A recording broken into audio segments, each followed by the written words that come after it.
One of the most scandalous studies in human history is the Stanford Prison Experiment. It is mentioned in almost every preface to a psychology textbook. Usually the author focuses on its lack of ethics, while the conclusions drawn from it are less often criticized. In August 1971, the renowned Professor Philip Zimbardo of Stanford University began a detailed study of the complex psychological dynamics of relationships between guards and prisoners within a simulated prison setting. The primary aim of the famous Stanford Prison Experiment was to determine exactly what causes prison guards to act so cruelly toward inmates. Is their aggression acquired as a direct result of gaining power, or is this cruelty actually inherent in human nature itself?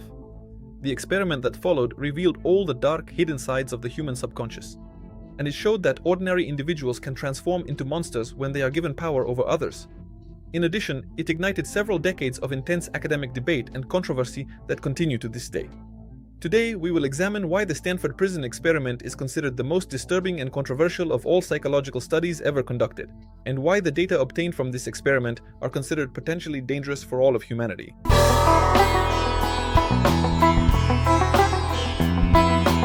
But before we begin, I want to say, subscribe to my channel and write in the comments what topic personally interests you. Maybe there's something paranormal, inexplicable, or some detective story that fascinates you. In general, write all of this in the comments. I will definitely read them and make an episode on that topic. And now, we are starting our experiment. Throughout the 1970s, both the US Navy and the Marine Corps were interested in studying the hierarchy of power in military prisons. And in connection with this, the US Office of Naval Research awarded psychologist Philip Zimbardo a grant to study the relationships between prison guards and inmates. The goal was to determine how these relationships were formed, primarily by the prison environment or by the personalities of the guards. After receiving the research grant, Zimbardo decided to build a simulated prison beneath Stanford University, the very institution where he was working at the time, and to conduct the study there by recruiting volunteers from among the student body. Zimbardo placed an ad in the university newspaper that read, "Male students needed for a psychological study of prison life. The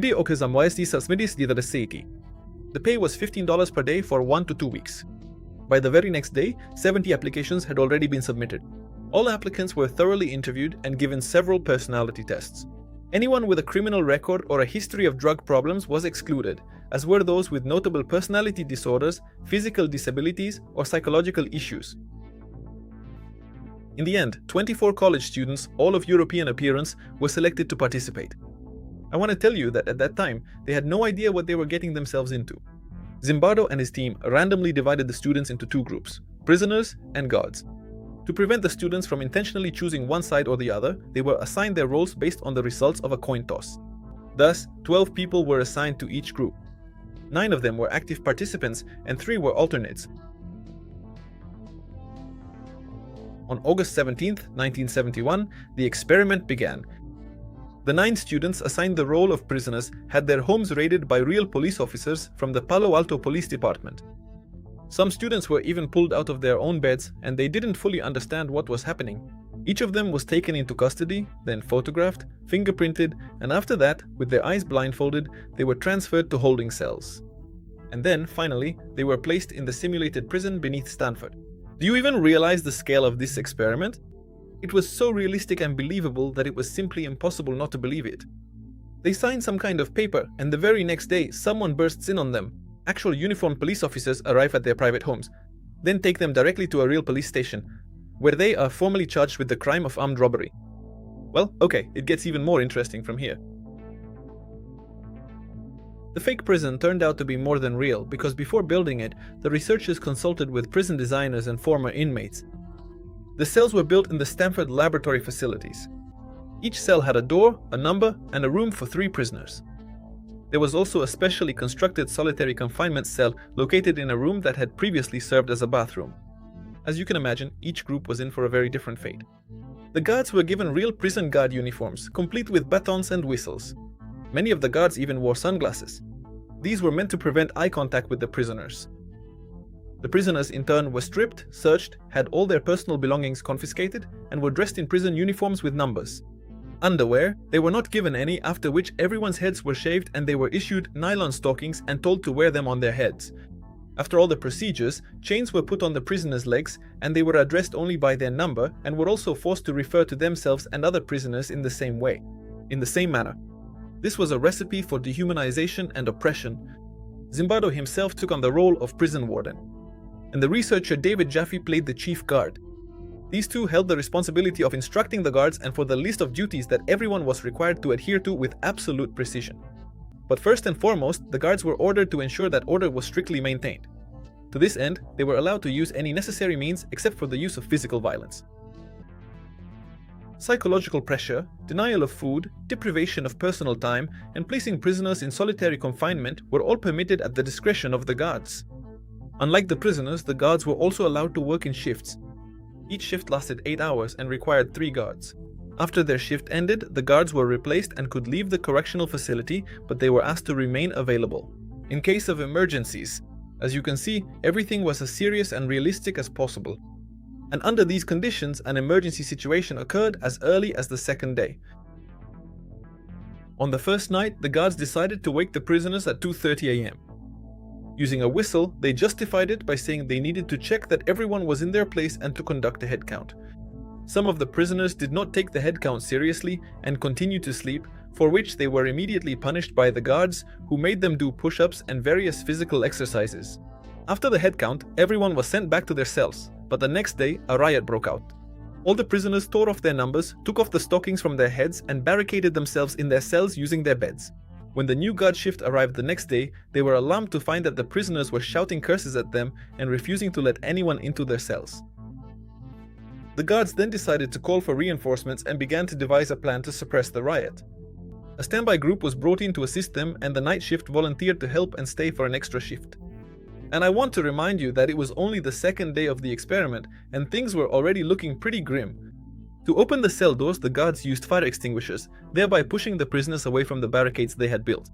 As soon as this was done, they burst into the room, grabbed the prisoners, and stripped them naked. After that, they put everyone in solitary confinement so they could restore order in the common cells. But in addition to cleaning up, they also removed all the beds, which meant that the prisoners would have to sleep on the floor when they returned. Once the uprising was under control, the guards had to come up with a way to prevent another attempt at a revolt, should one occur.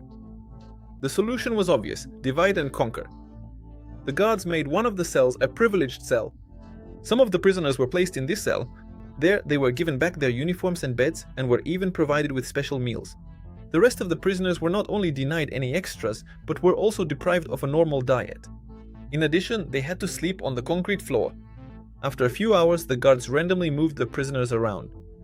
The idea was to create confusion and sow seeds of distrust among the cellmates. And it worked.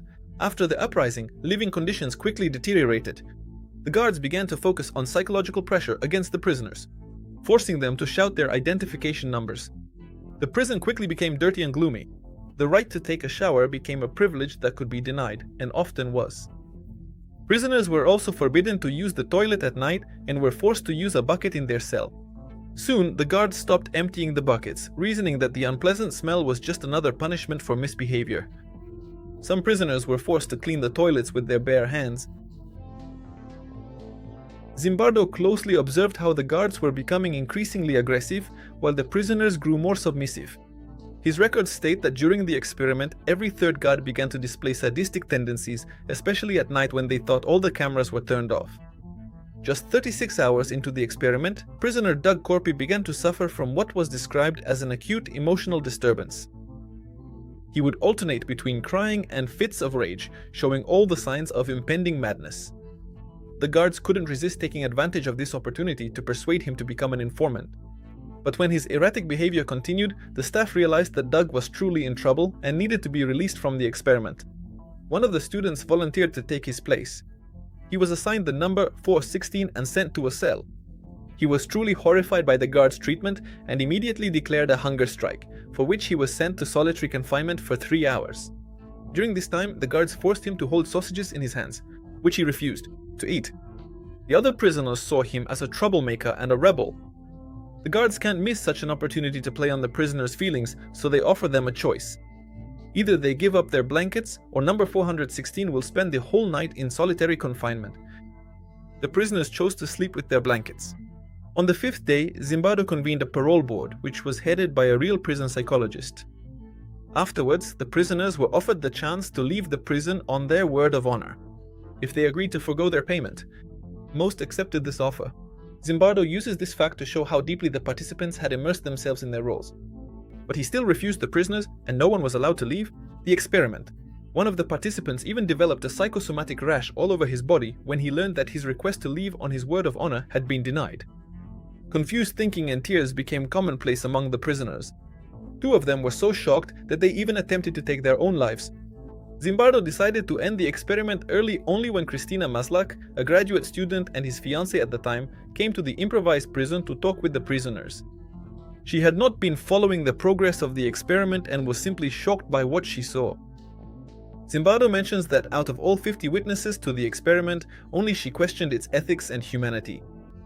Although the experiment was planned to last 2 weeks, it was completely stopped after 6 days. In conclusion, I want to say that in any situation, you must remain above all a human being, and never blindly follow public opinion. And power given to people is a good way to see what they are truly like. And that's exactly why I want you to write to me in the comments. How would you behave if you were a participant in this experiment?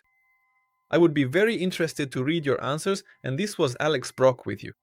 Subscribe to the channel and I'll see you in the next detective story. Goodbye, everyone.